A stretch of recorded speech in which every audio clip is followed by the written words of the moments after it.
Hi, this is K-Color, and welcome to my video tutorial of the probing changes for Odyssey.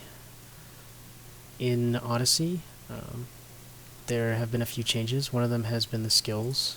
Astrometrics has been changed from, well, basically how many probes you can launch to the supplementation for the other three skills that go with it.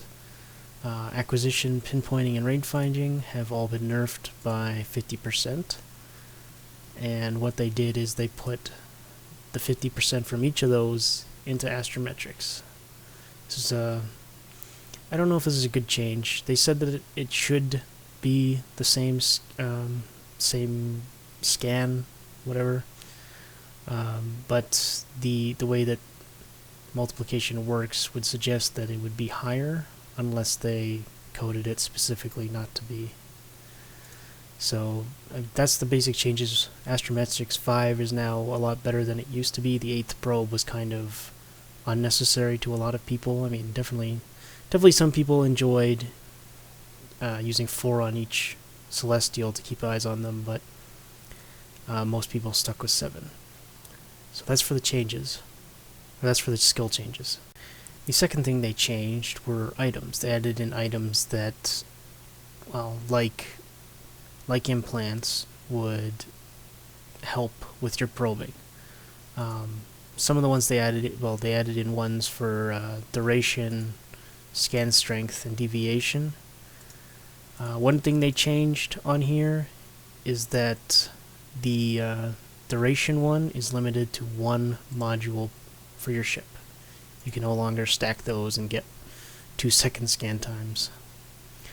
The biggest question I've been asked about this is, how does this change? Oh, even now they nerfed the Tech 2 strength ones down from 15 to 10, which used to be actually 20%. Now they're down to 10, which means the Tech ones are probably 5%. Let's give that a check. Yep. Alright, so previously my findings were that 3 of these scan strength ones, along with a 6% implant, or probably even a sister's probe launcher, which aren't seated on here, would allow you on a Covert Ops 5 ship or a Tengu with Subsystem 5, would allow you to scan down boosting ships with somewhat ease and relatively cheaply. This change definitely affects that. You're going to need a couple more implants probably. Aside from that, let's check the other ones actually. Did they change these 20%? It's the same one. Oh no, that wasn't. Okay, yeah, 20% and 20%. Deviation ones I found were pretty useless for actual combat scanning. So with those changes, originally I was going to say this would make probing down boosters a lot cheaper, but it seems that they've changed that, and it'll still require a little bit more money before you can actually probe down boosters in PvP. Alright, the third part of the video is going to be the actual use of and configuration of the probes outside of a station. So now what they do is when you launch one, it launches all of them. It still puts them on you. Oh, they've added in duration as well again. So duration, they used to have no duration. They have preset ones as well now, but I still think that creating your own is going to be better. They added in distance, ID, scan group, etc. The only issue is you can't expand one of these. Like, I don't really give a shit about type or group. I'd prefer that distance would be, up to here or something, just a little bit bigger so that I could actually see how far things are. So 2 of the major things they added in were formations. So if you just click on the button, it launches them like this. If you click on that's the spread formation, the pinpoint one. So the nice thing now, pinpoint actually centers on where you are. Before it used to center on the sun, which was kind of annoying. Right, they started at 4 AU now. Oh, okay. So they fixed a lot of the issues that people had. Dragging the probes now automatically displays the range that they're at rather than having to press scan just to see if you're at the lowest one. Some of the nice things they added is basically moving all the probes to the default. If you want to only move one, you use shift, and it brings up all the probes, and then you can move one by itself. The default now is with no shift button held down, you move them all at the same time. It also contracts the probes, or contracts the probe radius in as you change, so you no longer have to move the probes in after changing the range down to 0.5 AU or 1 AU or whatever you actually end up using. So we're gonna actually click scan now and wait for the results. The one thing oh my god, this is even worse. One thing I dislike is the new UI. I had issues with this before. Basically the signal strength and all these things over here, if you scroll down and scroll back up, they were doubling. Okay, they fixed that as well. Good job, CCP. I find this a little distracting. I don't really want things to be that bright. It's also a little more difficult to tell what you have selected just because it's so bright. So as you can see, it shows you the same results. And this is the issue I had with distance. I can't tell what number is over there,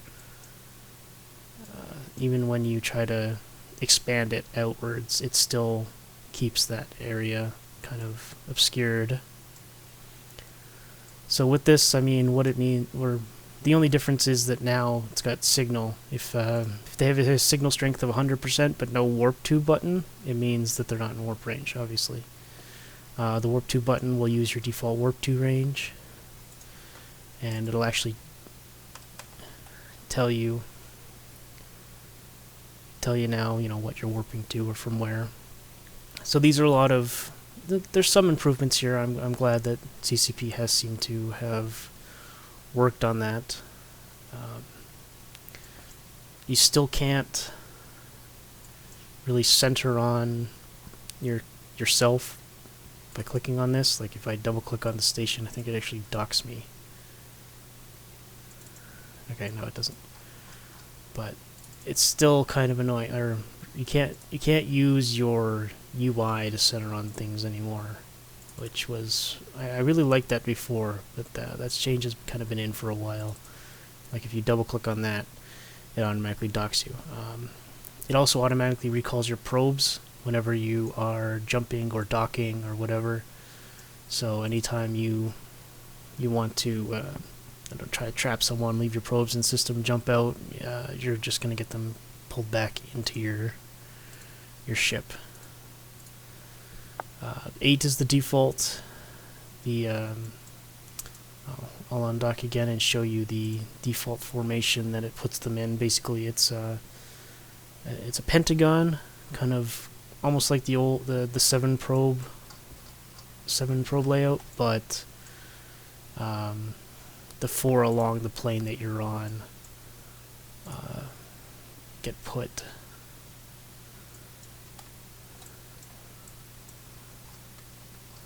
Where are my other probes? Right, they're there. So it's almost like the 7 probe formation, except the 4 that are normally kind of on the same plane as you have been put into 5.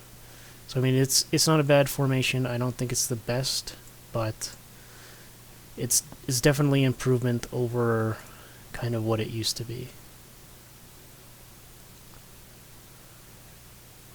It also has the 1 probe that you usually leave on yourself. It actually has that warp off.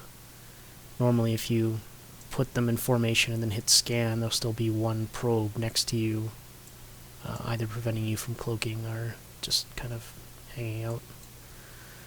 So that's it. Feel free to leave any questions. I'll try to get back to you about it.